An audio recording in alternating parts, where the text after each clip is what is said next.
میں نے ایک بات نہیں سنی کہ اس نے کوئی شرک کی بات کی،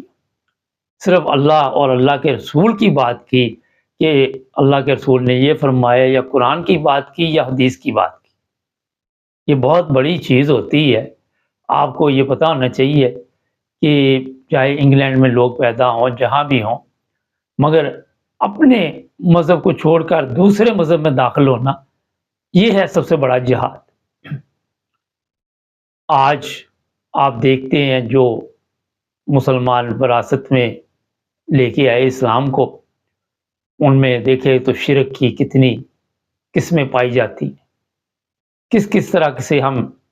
ان لوگوں کو دیکھتے ہیں، کوئی ناچ رہا ہے، کوئی گا رہا ہے، کوئی ملنگ بنا ہوا ہے، کوئی پتہ نہیں کسی مزار پہ بیٹھا ہوا ہے، کوئی کسی قبر کو پوج رہا ہے، کوئی کسی پتہ نہیں انسانوں کو پوج رہا ہے۔ یہ جو پاکستان کی بربادی ہوئی ہے، یہ انسانوں کی پوجا کرنے کی وجہ سے بھی ہوئی ہے۔ میں آپ کو یہ بھی بتانا چاہتا ہوں، کیونکہ شخصیت پرستی جب شروع ہو جاتی ہے تو لوگ خدا پہ بھروسہ چھوڑ دیتے، اور پاکستان کی قوم کی بربادی کی وجہ یہ ہے سب سے بڑی کہ وہ خدا پہ بھروسہ چھوڑ چکے۔ ان کی سیاستدانوں پہ نظر ہے کہ فلاں سیاستدان ہمارے لیے بہتر ہوگا، فلاں پولیس والے سے سلام دعا ہے، پولیس والے کی نظر اپنے سے بڑے افیسر کی طرف ہے، اس کی اس سے بڑے کی طرف ہے، انصاف، ان چیزوں کی وہاں پہ آپ کو دور دور تک کوئی ایسی، میرا خیال ہے کہ مہک بھی نظر نہیں آئے گی کہ کوئی یہ اسلامی ملک ہے۔ اس لڑکی نے، میں حیران تھا کہ پوری گفتگو میں یہی باتیں کی کہ نبی پاک صلی اللہ علیہ وسلم نے جو فرمایا ہمیں اسی تعلیم پہ چلنا چاہیے۔ اس کا کہنا تھا جب میں نے اسلامی تعلیم کو دیکھا اور میں نے اسی کے مطابق غسل کیا تو مجھے ایسے لگا جیسے مجھے ایک نئی زندگی مل گئی، اور اتنی تکلیفیں اس نے زندگی میں برداشت کی، ہر وقت کہتی کہ مجھے اپنی ماں کی یاد آتی۔ پھر جب اسے پوچھا گیا کہ آپ کو کب محسوس ہوا کہ فیملی جو ہوتی ہے یا باپ یا بھائی، تو اس نے کہا جب میرا نکاح ہونے لگا تو اس وقت مجھے پتہ چلا کہ ایک محرم کی کیا ویلیو ہوتی ہے۔ آج ہمارے معاشرے میں جو عورتیں ہیں وہ سمجھتی ہیں، جن کو وراثت میں اسلام ملا ہوا ہے،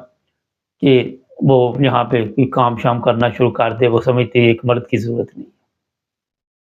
یہ میں بالکل ٹھیک کہہ رہا ہوں، اپنے ارد گرد نظر ڈال لیں کیا حالات بنے ہوئے۔ جو اسلامی بنیادی چیزیں ہیں اس سے تو بہت دور جا چکے ہیں، کیونکہ ہم نے نہ کتابیں پڑھی، نہ ہم نے یہ جو واقعات پاکستان میں ہوتے ہیں، قرآن کی بے حرمتی کا تو قرآن پڑھا ہی نہیں کسی نے، تو اس کو کیا پتا،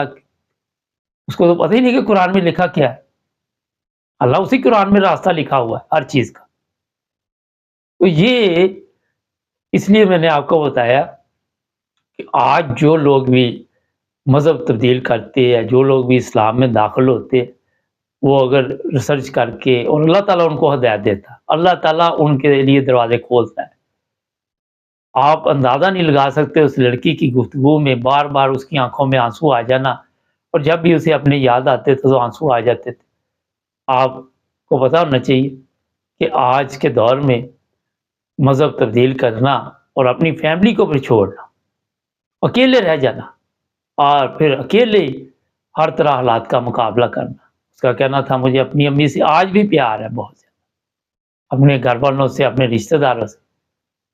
مگر میں کیا کروں، ایک طرف جو اسلام مذہب ہے میں اسے اپنا چکی ہوں، لیکن میں واپس نہیں جانا چاہتی۔ کئی دفعہ اس کے ذہن میں یہ چیزیں آئی کہ وہ واپس چلی جائے جہاں سے آئی تھی، وہ محفلیں، وہ رنگین محفلیں یاد آئی، مگر سب کچھ اس نے ختم کر دیا۔ اور اپنے بچوں کی طرف دیکھ کر اس نے کہا کہ مجھے شکر کر رہی تھی کہ میرے 3 بچے ہیں، یا جب بڑے ہوں گے تو ان کو بھی اسلامی تعلیم کا پتہ چلے گا۔ کسی کو کوئی کاروبار وراثت میں مل جائے اس کو بھی قدر نہیں ہوتی، اسی طرح مذہب میں وہی چیز بھی مل جائے، جو چیز آپ نے محنت کر کے ریسرچ کر کے حاصل کرنی ہے۔ کیوں آج تک جو مسلمان ہیں بھٹکتے پھر رہے ہیں؟ کیونکہ ان میں سے جو اکثریت ہے وہ اسی حساب میں مسلمان ہوئی جس طرح میں نے بتایا کہ باپ دادا مسلمان۔ اس پروگرام کا مقصد یہ تھا کہ ایسی چیزوں سے بچنا چاہیے، اور صحیح اسلامی جو تعلیم ہے کم از کم جتنی سمجھ عقل ہے اس کے مطابق فیصلے کرنے چاہیے، قرآن کی تعلیم کو حاصل کرنا چاہیے۔ پروگرام تو بڑا لمبا کر سکتا ہوں، مگر ٹک ٹاک پہ بھی جانا ہوتا ہے، 10 منٹ کا ہوتا ہے،